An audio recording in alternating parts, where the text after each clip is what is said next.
Olá, pessoal. Vou conversar com vocês sobre a prova de redação, tá certo? Do INDEA, né, que é o Instituto de Defesa Agropecuária do Mato Grosso, e é exatamente redação IBFC. Meu nome é Julia Andrade, sou professora de discursivas e de língua portuguesa há mais de 2 décadas, então tenho bastante assunto aqui das entrelinhas do edital, tá? Todos estes itens aqui, pessoal, não são itens interpretativos, são itens extraídos exatamente do edital deste concurso. O que eu vou fazer é uma complementação com base em tudo que acontece na prática, observando provas anteriores, resultados de recursos, né, de fases recursais, etc. Tá bom? Então vamos lá. A aplicação das provas acontece dia 29/5 e a prova de redação ocorrerá no mesmo horário, mesmo dia de aplicação da prova objetiva. Uma pergunta que é muito comum: o que eu resolvo primeiro? Ora, a gente tem que observar o que a maioria das pessoas aprovadas, né, um dia fizeram. A maioria prefere rascunhar a redação primeiro, depois seguir para a prova objetiva, passar limpo a redação e o gabarito, tá? Ah, mas dá tempo? Dá. Se você se preparar, dá. Quando as pessoas dizem que não, não dá tempo.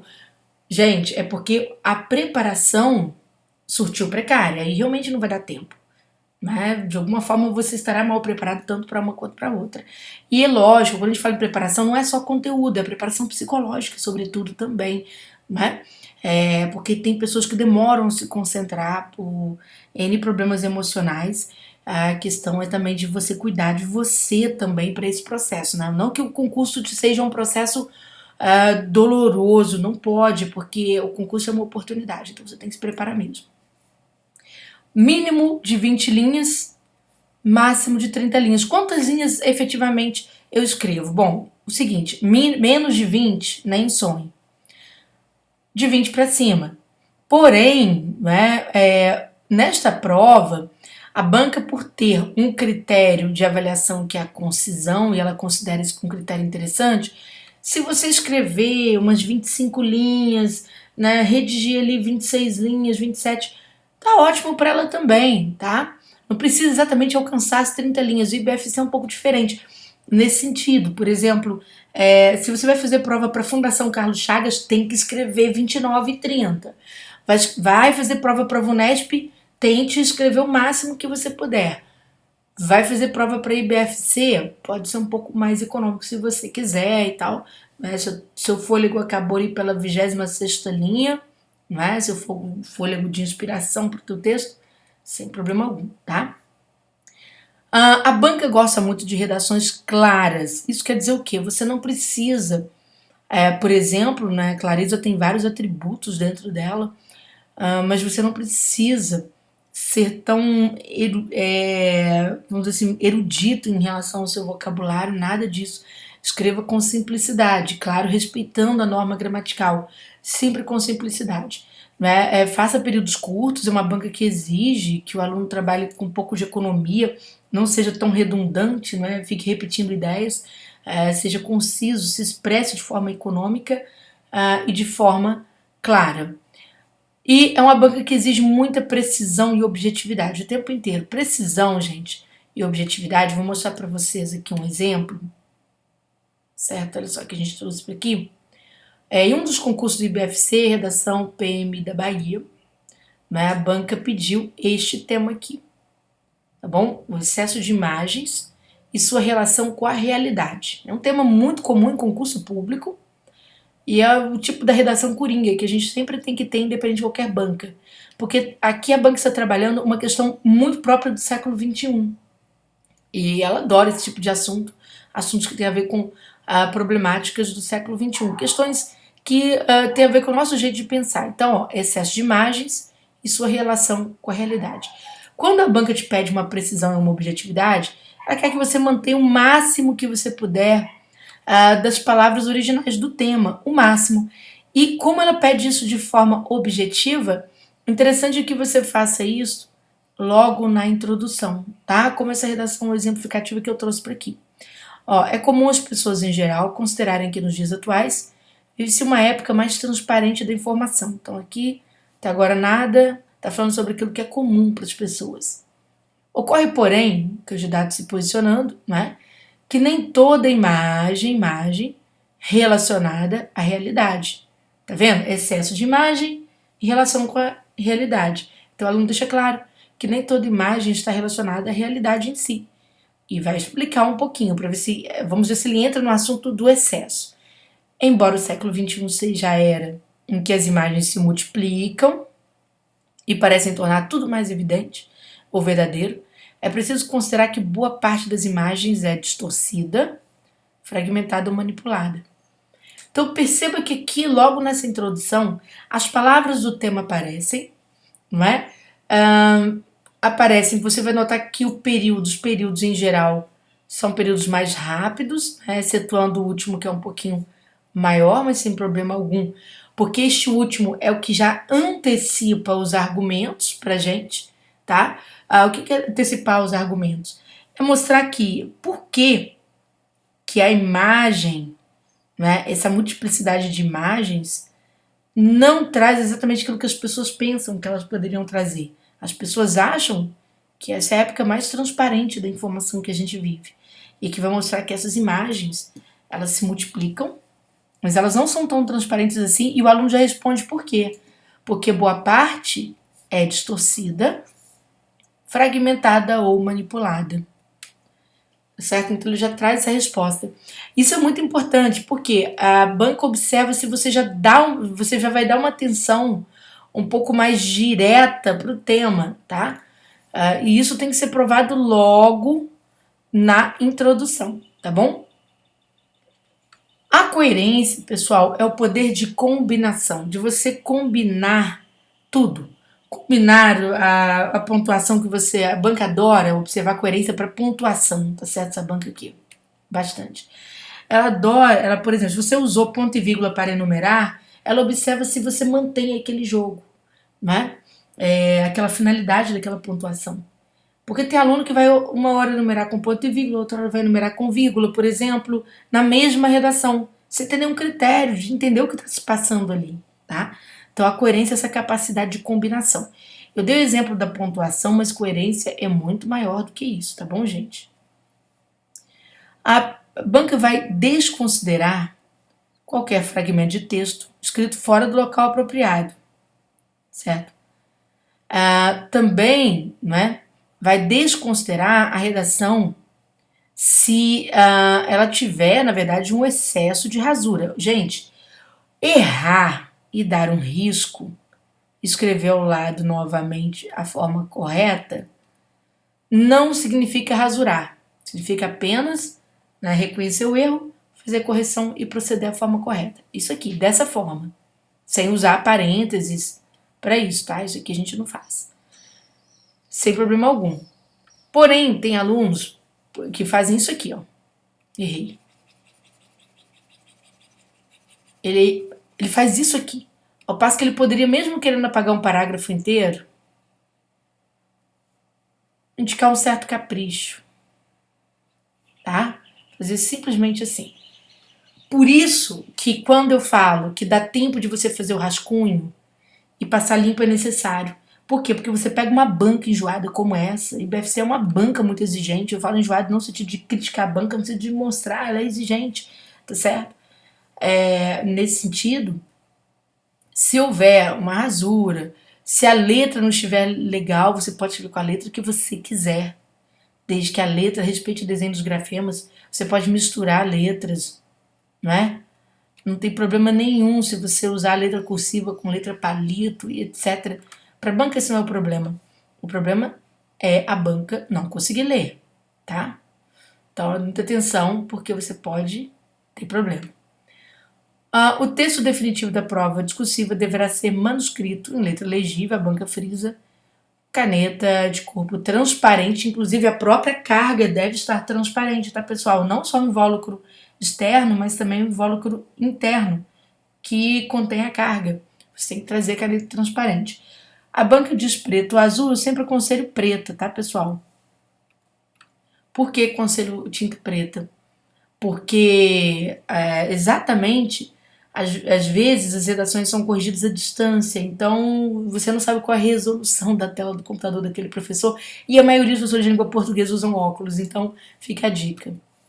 tá? Não, nada de caneta muito fina, caneta de ponta média, que é a caneta uma Bic Comoido que tem no comércio, tá bom? E nada de caneta muito grossa pra caneta não soltar muita tinta, né? E aí você acabar rasurando sua folha. Os critérios de correção, né?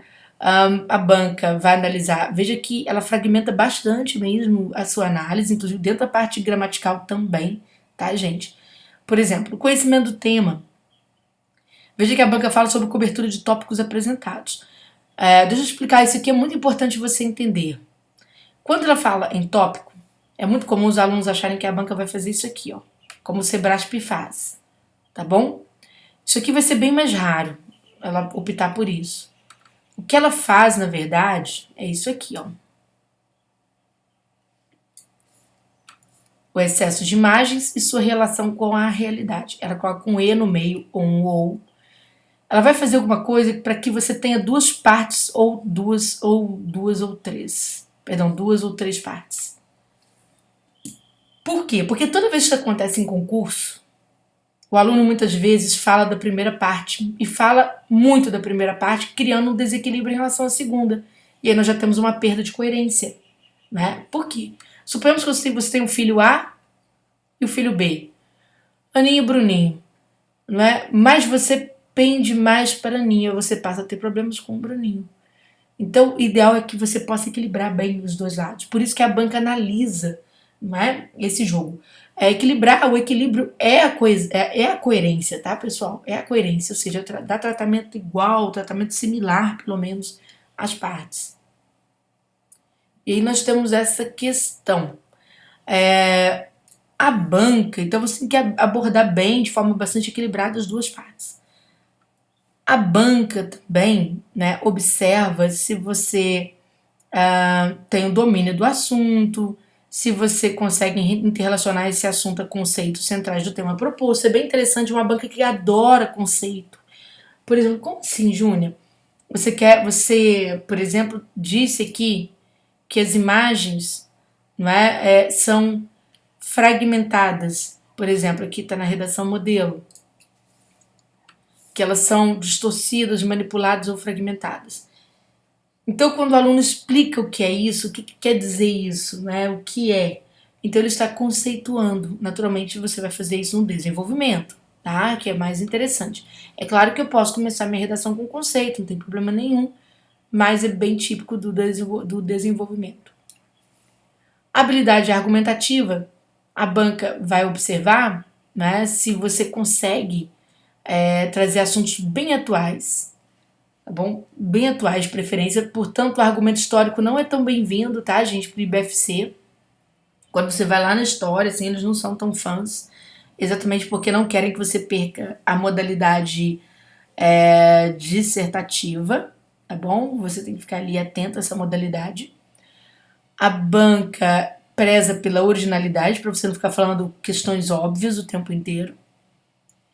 E, naturalmente, se as suas informações são relevantes, elas são muito importantes, tá bom? A sequência lógica começa na introdução, vai do desenvolvimento até a conclusão, que são as considerações finais. Então, veja só. O que você apresenta aqui na introdução precisa aparecer aqui no desenvolvimento, tá? Precisa aparecer aqui no desenvolvimento e aparecer aqui também na segunda parte do desenvolvimento pela ordem. Como eu falei para vocês, a banca é chatinha com fatos passados, mas isso não quer dizer que você não possa trabalhar um evento do passado, então eu vou dar a justa medida para ficar mais simples, tá? Perceba que aqui este parágrafo vai ao passado, ele vai falar sobre excesso de imagens, então ele vai lá na época da história da fotografia, ó. Mesmo no final do século XIX, época em que a fotografia surgiu como uma mimesis da realidade, já havia o controle do que deveria ser objeto do olhar. Tá vendo? Veja, ó. Aqui, ó, surgiu a fotografia, viu o controle. E aí o aluno, ele é obrigado a trazer o discurso presente muito rápido. Isso acontece para seu presente, dissertação. Desde sempre com a fotografia ou com a filmagem. Porque o fotógrafo ou câmera, ao registrarem o cotidiano, fazem suas escolhas subjetivas. Olha só, presente surgindo. Tais escolhas podem ganhar amplitude política como os registros de imagens que acontecem, por exemplo, em cenários de guerra. E vai trazer o exemplo do presente. No momento atual, analisando-se as imagens da guerra na Ucrânia, o volume de imagens produzidas faz com que o mundo ocidental praticamente nem se lembre de que ocorrem outros conflitos naturais, de similar intensidade, né, em outros lugares, como o Iêmen. Há, portanto, uma fragmentação imagética da realidade dos conflitos vigentes. Então, perceba que o aluno vai ao passado muito rápido, ele no mesmo parágrafo volta para o presente, de tal modo, né, que ele possa também usar o seu exemplo para corroborar o seu compromisso com a atualidade. Por quê? Porque essa banca sim exige, tá? Então, a gente nota que o passado não passou de pano de fundo. Perfeito? E mais, a banca observa também a coerência, a coesão, né? A coerência, eu falei que vocês são os fatores de combinação. E vai analisar a coesão, que é a continuidade das ideias, a coerência, que tem a ver com a progressão das ideias, né? As ideias precisam ser sequentes. Se você previu falar sobre realidade e imagem com os argumentos X e Y, ao desenvolver a redação vem X depois de Y. Se você voltar ao assunto X apenas para complementar, você já está perdendo ponto. Por quê? Porque não pode dar circularidade, ou seja, você ir, depois você voltar. Não, isso não pode acontecer. Tá bom? Você só tem que ir para frente com essa banca. E mais, a banca naturalmente vai olhar o uso dos articuladores corretos, tá? Gente, esse grudezinho aqui é do original, do próprio quadrinho, tá? Esse aqui é um recorte. Lá do edital mesmo, tá bom? Não é um erro meu. E nós temos aqui então a banca em coesão vai analisar o uso das conjunções, o uso dos nexos, né, de ordenação e por aí vai, tá bom? Em morfossintaxe ela cobra um pouquinho mais, porque morfossintaxe diz respeito àqueles erros mais robustos do português, concordância, regência, colocação do pronominal, uso dos verbos, tá certo? Nos seus tempos adequados, tempos e modos adequados. E ortografia e acentuação, que ela menos dá valor, inclusive valendo até menos no item aqui, tá? Pode ser que ela tire 0,1 ponto, aqui ela tire 0,3, que normalmente é assim que ela faz, tá certo? Então, pessoal, esse é um pouquinho de BFC, para quem gosta de seguir as nossas dicas, entender um pouco mais sobre o que a banca exigirá de vocês no concurso público. Quem quiser saber sobre este curso, a gente tem a descrição logo abaixo desse vídeo, tá certo? Ele tá com 15% de desconto para você fazer sua aquisição. Quem é do Turma de Redação, segue a aula comigo para a gente poder aprender o que realmente interessa para firmar o nosso concurso público da melhor forma possível.